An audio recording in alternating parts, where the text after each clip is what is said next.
Welcome to the Tactical Dent Tech Podcast. You are now part of a small underground movement of dent technicians from all over the world. We are on a mission to change our industry with innovation, intelligence, and skill. But because we don't rely on an insurance company to steer customers our way, we need to do things different. We need to do things smarter. We do that through a network of technicians that we call the Tactical Tech Movement.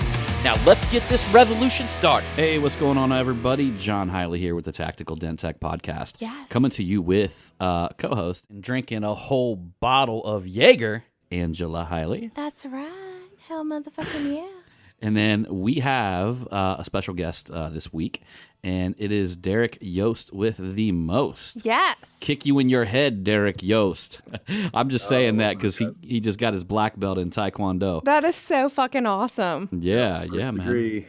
Now Yes. I gotta wait a whole another year before I can test for my second. So Yeah, you know the cool thing I like about that though, like Derek, I never knew. Like he was with us at the Dents for Kids charity. He's been around at the Mobile Tech Expo, and he never mentioned it until now. You know what I mean? Because he's not one of them guys that are like, I have a black belt. No. But no. I was sitting there thinking we were in some scrupulous areas in Dayton that some crazy stuff might have happened, and it would have been funny to see Derek come out and throw a kick to somebody's head with me. Yeah, because that's what he would have did. yeah, Welcome. it's the silent ones you have to watch out for. That's true, man. If you guys are tactical like that, y'all love that shit. Yeah. My tactical 12 upside your forehead. Oh, check out my koozie, by the way. Have you seen the bottom of my koozie? Oh, nice. It's like, fuck you, motherfuckers. Yeah. What are you drinking tonight, man? Coca-Cola. Oh, dude. No. You drinking a koozie like that with a Coca-Cola? You're supposed to be actually. drinking. You gotta like, tell me there's some Jack Daniels in there, though. Yeah, like a beer right or now. something. Or I'm just not like a huge drinker when I'm at home. So Yeah. We actually drank some of your rum tonight that you brought up. I know. which With one? some eggnog. Eggnog. We put it in eggnog, dude. No. The silver. I didn't even know that I liked it was eggnog. like so good. It was Yeah. Oh, it so tasted good. almost Super like- smooth, man. Yeah, man. But that Y'all haven't eggnog. tried the pecans and honey yet, man. That stuff's wow, that's good. Yeah, we tried it. good. We already been So there and good. done that, man. So, Derek, let's go ahead and tell us a little bit about yourself, man. I'd like to hear a little bit about your humble beginnings here in the dent removal industry. Kind of like how you got into it, what you got started, and, what you're doing Okay. today. Well, back in '99, I graduated high school. Didn't really have a clue what I was going to do. Enjoyed, auto body, all that good stuff. Still like messing with cars, but was at our local community college and did auto body tech. And a friend of mine that was in class, his car had actually got hit in a hailstorm. And this was back, '99. There wasn't many of that guys around doing it. And so he actually found a guy that was less than a mile from our community college that he had taken and dropping his car off at. Well, he asked me to give him a ride to it that day to pick it up. So I drove down there and I was like dumbfounded. I was like, there's no way that this guy fixed that car without painting it. And so I went in and pulled the car out, looked at it. And I was like, man, this is crazy. And he had a help wanted sign in the window. And he had just bought the company out a couple years before from another guy. So I called him every day, 2 weeks straight, same time every single day. And he finally got fed up with it. And he goes, you know what? Just come in. Let's see what you got. And that's pretty much the end of it. I mean, so 18 years. Right. 18 So- years. So, 18 years. yeah, man. So when you started out, like, what was, did he have to train you? Or, yeah. So what was that like, man? Like being, was it frustrating? How long did it take you to get the hang of it? It took me about 4 weeks to get completely flat and flush. I mean, there wasn't as many good techniques back then as there is now Right. as far as starting out, because it was a lot of X's and O's. I know a lot of techs got trained that way. Yeah. You have to find the center of the X, find the center of the O, or grids, however they want to do it, training. But yeah, it was pretty tough. And then, once I got that down, he decided to give me something a little harder and came across the body line of a hood with a big 3/4 inch tool, I believe it was, Mm-hmm. and told me to fix it. I spent about a week and a half on that one dent. That's how you do it, dude. Yeah. I wanted to make it perfect, and it still looked like crap after I got done with it, but it was flat. Yeah, man. It was just pimpled. So, yeah. You know what, though? That happens to all of us, man. That's what separates the winners from the people that disappear in this industry, is the determination to continue and keep on going. Yeah, but Yeah. look at the dent that he took out during the Dents for Kids. Yeah. that's kind of what I specialize in, is the larger stuff. So, Yeah. I mean, But you made it your bitch, so- and you're like, I am going to succeed. I am not going to let this thing get the best of me. oh no. Yeah. That's one thing we learn, being in dent removal this long, is that you just never stop, Yeah. And the only time you stop is when you know it's eventually hopeless. And sometimes we get there. And if you're not pushing the limits of your skill, then you're not getting in a position to be there at some point, right? Absolutely. And we're all who push the limits going to get hung up on something to the point where you eventually give up. Yeah. And hopefully them dents are far and in between, because you spend so much time on them. Yeah. But again, that time is the learning curve, right? So the 2 Absolutely. weeks you spent on that one dent, basically when you came off of that, you were a different technician. Absolutely. Yep, I was. And then, I did a couple mobile routes for a while for him. And then I was actually working at a bar also at the same time. Yeah. That didn't really go over too well, because I was more focused on the bar than I was on my future. at that point. Chippendale dancing? No, I was actually a bartender back in the day. So. But yeah, I mean, we would close the bar down at 3:00 and then not get home until 4 or 5 o'clock in the morning. Have to be at the shop at 7:30. I couldn't tell you how many days I was late. And he Ain't too bad.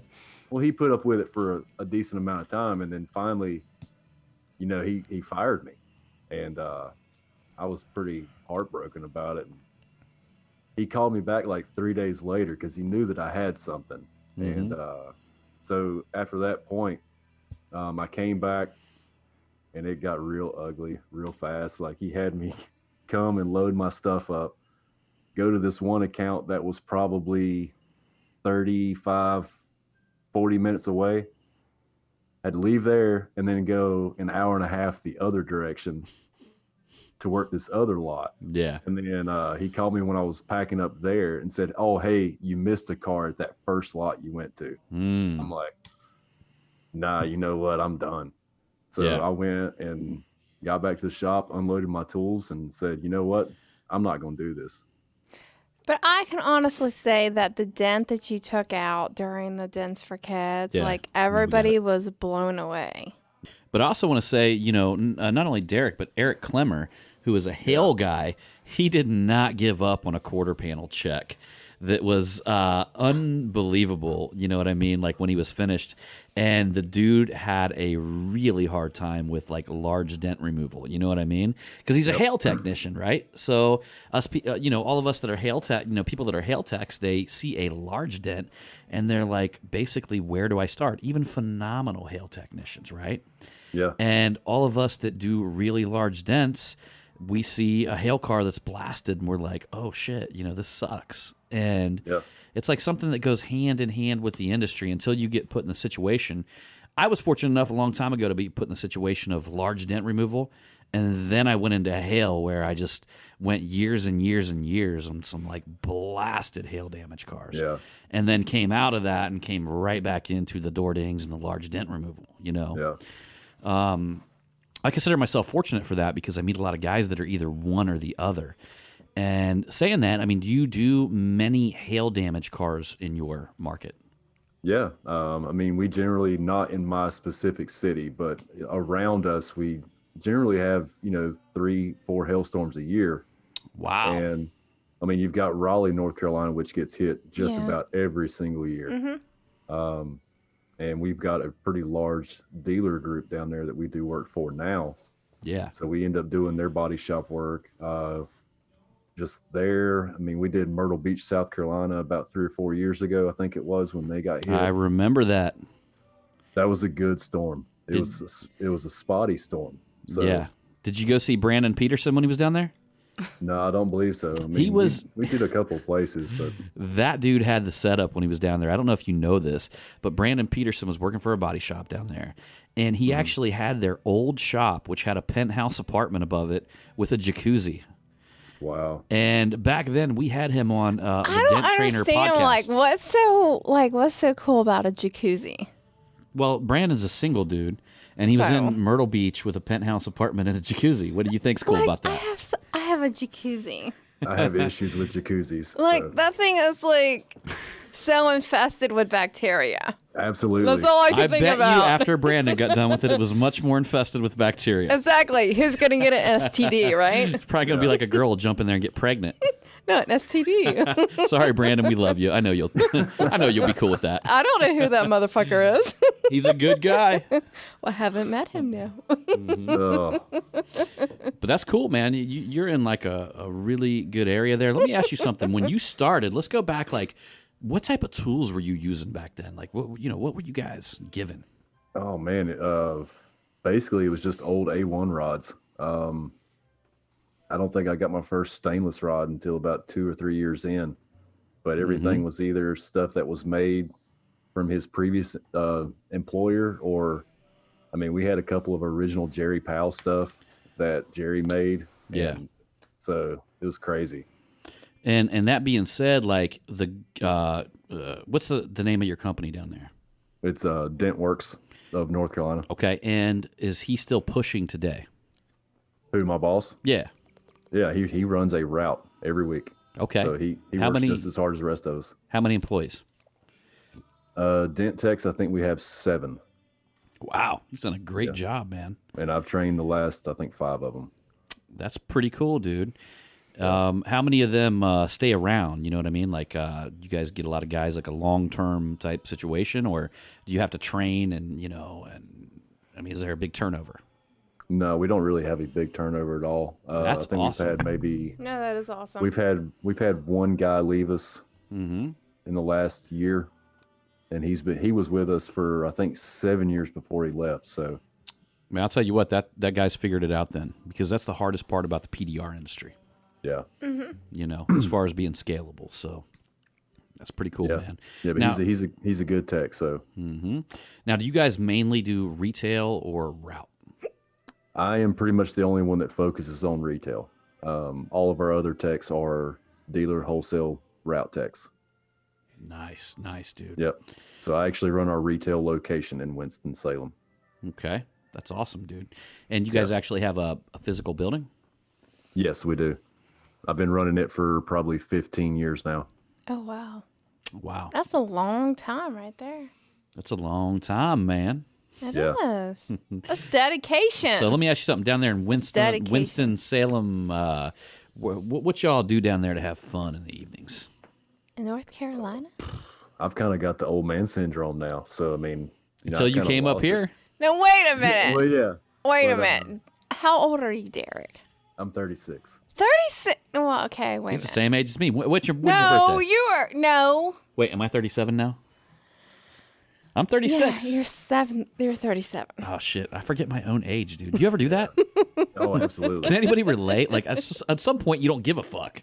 Yeah. And I was born in 1980, so, okay, that Yeah, should be an you're easy one. Yes, I am 37 'cause you're 37. November 23rd. Oh, yeah. When's your birthday, man?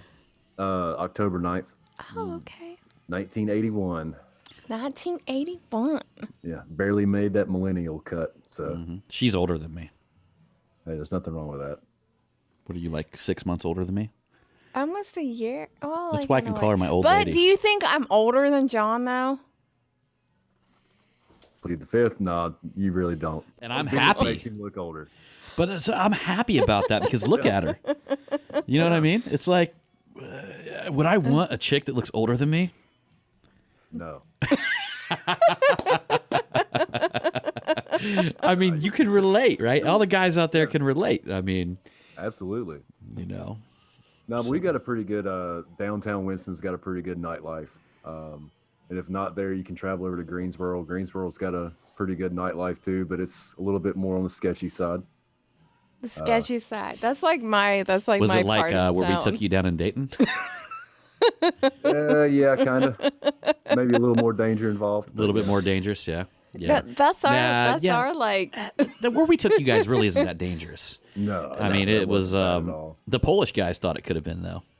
Nah, they're scared of everything. I know, Do man. you remember what was his name? Bunch of pussies night too. Jarvisol. Was it I Jarvisol? called him Jerry. Jarvisol.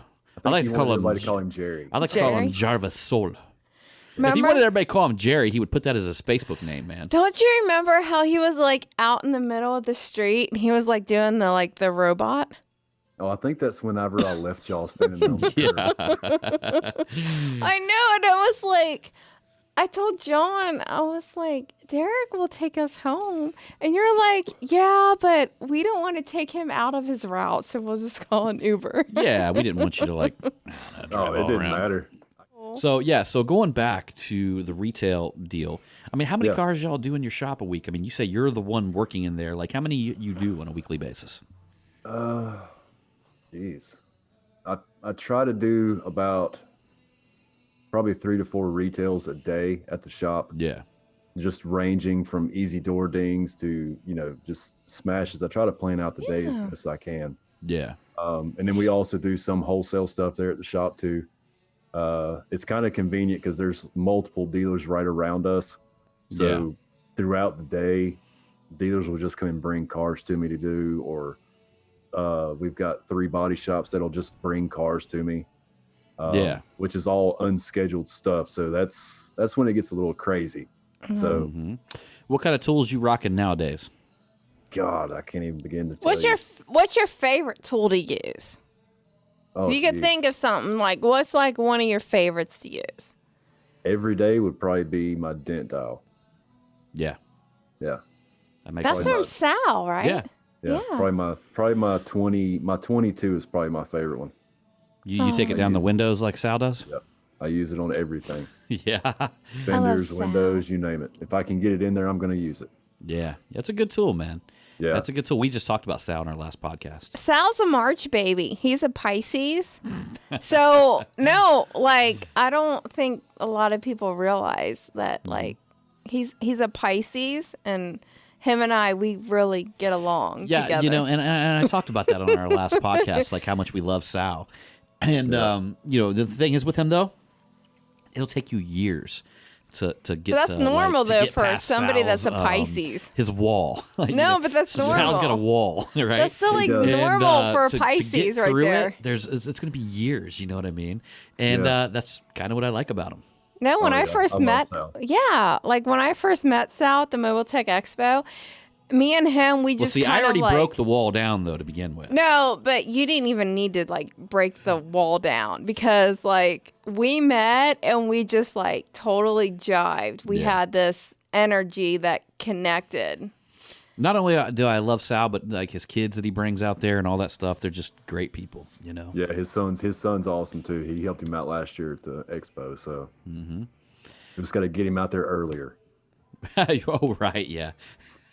That might be part of his strategic. I'm just saying. Where's Sal? Yeah, But don't you dude, he sold out remember- within like 30 minutes? Well, there it is, dude. That was his, But don't you remember? If he didn't plan that, he should have fucking planned it. Hey. You know what I mean? Because Hey. Don't you remember the whole ice bucket challenge? You called Sal out and he was Oh, like, that's right. Sal did do the ice bucket challenge. exactly. He did. Oh, yeah. Yes, he did. He made Wow, some that's sort of awesome. crazy And contraption. it was that- so fucking he could awesome. like pull a little. It- He made some sort of contraption. No, like you guys remember them contractions where like pull something and a little ball rolls down and goes down this little cylinder and then hits something and then something spins up and No. lands on something else and then somehow like blah, blah, It blah, was and then the bucket poured on him. It was from the 80s, and I'm just like, you go on Sal with your bad is from self. the 80s, I man. know, Yeah, but he definitely. did it, and I was just like, you go on with your bad self because you a bad mamma jamma right there. That dude like builds his own house. Yeah, he's That's insane. so fucking man. awesome. Look, he tried to get a claw tub, like a claw bathroom tub that weighed No, like I 700 love it. pounds, like up in his No. new house. Yeah. And he made some contraption outside that was connected to trees and shit. And it had all these leverage pulleys where he could pull it up with a rope. That's a nice bathtub right there. Basically, he designed it on leverage alone. You know what I mean? If you haven't soaked in a claw bathtub, Oh, Jesus. that what you're describing is just so fucking awesome. I'll take my jacuzzi tub over a claw tub. No, sorry. you will not, because a claw tub is so fucking awesome. Like, I know where Sal is coming from. I know the feelings. I know everything that it goes into. I don't know. Jacuzzis can shoot you in places. That's right. Yeah, but this claw tub is just like... Whoa, whoa, whoa, whoa. Whoa, whoa, whoa, whoa, hey. Look, yeah, man. but that jacuzzi tub might be hitting you in a spot where you don't want to be hitting. well, then a you move spot. your ass. Yeah, but still, though, like a claw tub, you can just like sit there and relax, and you don't have to That worry doesn't sound about that exciting shit. to me. That doesn't sound exciting. I want to at all. worry about shit. You just want something to hit you up the ass. Is that what you guys are talking Might about? be a good cleansing. Exactly. No. Yes, a jacuzzi tub. That's what you all are talking about. Oh, God. It'd be like hitting you up the I ass. was talking about hitting you up the ass. No, it'd be hitting you up the Yeah, ass. whatever. You Save it and for later, guys. you and Derek. Yeah. That's what Derek's This talking is what about. happens on our podcast, Derek. I'm sorry, dude. Oh, it's fine. You're seeing it materialize like right in front of you. No, it's be hitting you all up the ass. Oh, it's like when I chase you down with a magic wand. Oh, Yeah. Did you listen to our podcast earlier? Like our ones about the whole the magic wand thing? The is that international. last week's or which one was A that? couple, 2 or 3 weeks ago. Yeah, the internet. What was it International called? sex scam that we were caught in. Oh, yes. Yes, I Yes. remember that. Yeah. Yeah. I was involved in that. Was involved in that. So Derek, let's tell me a little bit about, so let me hear about your marriage, man. When y'all get married, your wife, your kids, all How that long stuff. have you been married, sir? Let's hear about this. Oh, geez. Put me on the spot.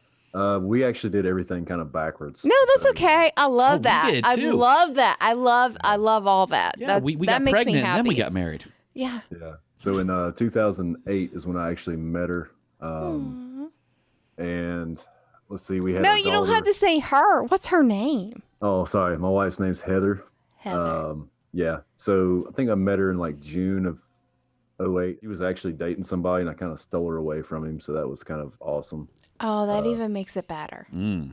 Yeah. At that time, I was actually having my tattoo worked on. And the guy that was doing it was doing a summer in the Outer Banks. So I had planned a trip to go down there to have some work done on my arm. And I just asked her if she wanted to go with me. And she agreed.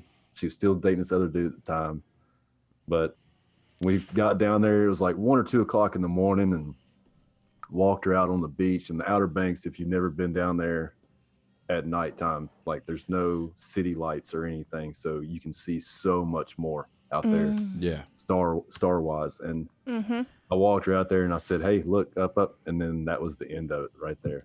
Like that was A little bit of that That's what she- forbidden fruit. I like forbidden that. fruit. The not that forbidden. weekend, but Oh, but that's like. No, but I mean, the whole girlfriend thing, the forbidden fruit. oh yeah. She wasn't Yeah, she wasn't, locked up yet. No, she wasn't. It's fair But, game, man. And then November of that year, found out that she was pregnant.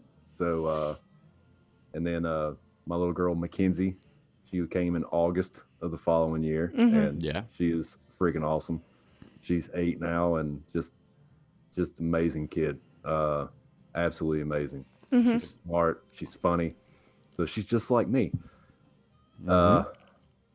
She's got the best parts of me and my wife. So yeah, sometimes it can be a little crazy, but we get by. And let's see, we got married in 2010 down in the Outer Banks because that's where she kind of fell for me at. So I figured we'd get down there. But actually, how I actually asked her to marry me was she was pregnant with Mackenzie, and it was snowing. It was one of those years we had a really late snow. It was like March or something. Aww. And we lived in the 3rd floor of a condo building. And she was mad. She was laid in the bed. She wasn't feeling good. And I said, well, I'm going to go down and play in the snow. It was like 1 or 2 o'clock in the morning. And right behind the condos was a parking lot. And I actually walked out in the snow. I said, will you marry me? And then I came back inside. I said, man, it sure is cold outside, but hey, I made these really awesome snow angels. You want to come check them out in the window? So she came over to the window, and like as soon as she opened the blinds, like it was huge. It was just huge in the snow in the parking lot. saying, "Will you marry me?" And she like almost fell out on the floor. That is so fucking sweet. Yeah, that was nice, dude. That is. Yeah. So That's so better than. That is so Better than what I did? Oh, yeah, I just asked her. Like, yeah, You know No, what but- happened? damn it, Derek, you're fucking me up here, dude. That's okay. Sorry. You know what happened with John is Oh, God. so Jonathan, like, he was a 9/11 baby, 9/11/01. That's when he was born. And Christmas time rolled around, and it was right before Christmas time. And John told me he had to go to work, and it was like snowing outside and all this and that. And next thing you know, he pulls up and he comes upstairs and he's all nervous and everything. And I'm just like, what the fuck is going on? I'm like, did you get in trouble again? Did you do something Did I that you get in weren't trouble supposed again? I was like, did you do something you weren't supposed to be doing again? And all of a sudden, I'm like, I just got out of the shower and I had my hair in a towel and I had a robe on. And he walks upstairs and he gets down on his knees and he's like, pulls this little beautiful box out and like proposes to me. And it was a couple days before Christmas time. And I was just Yeah, but what like, she's not mentioning is I was broke as a joke and found a way broke to as get a her like a joke. $4,000 ring at the time. wow. yeah. And, which was like she's still wearing today, you know. Some like dude who I was working with at the time, or he was like, like kind of like an old school mentor of mine. I told him, I was like, yeah. He's like, I was like, my girl said that she only just wants the cheapest ring, whatever, you know. Because that's how I felt though. But he looked at me, he goes, wasn't hey about- bud. He's like, hey bud. He's like an older dude, you know. He's like, you really think you really believe that? And I was like, he's like, hey man. He's like, I'm just gonna tell you now, dude. Don't do that. You know what I mean? Like, But I love- don't go to Walmart and buy it and all this shit, right? And I was like, oh okay, you know. And ended up getting her something nice. And so let me ask you, Derek, did you guys actually have a wedding? It wasn't like a full big blown wedding, but No, it but was that's down, okay. It was down on the Outer Banks. Yeah. We were actually down there. I think it was right after one of the hurricanes that came through. I think it was Earl, maybe. And we had planned on doing it down on the beach itself. Mm-hmm. Rented this gigantic house for all of our families and close friends to come to. Ended up the surf was so bad that day that the water was just coming all the way up to the dunes. So we ended up having to find the spot in the dunes, and it couldn't have been better. I mean, there was like it was like a naturally raised area for me and Heather to stand on, and the pastor that was there.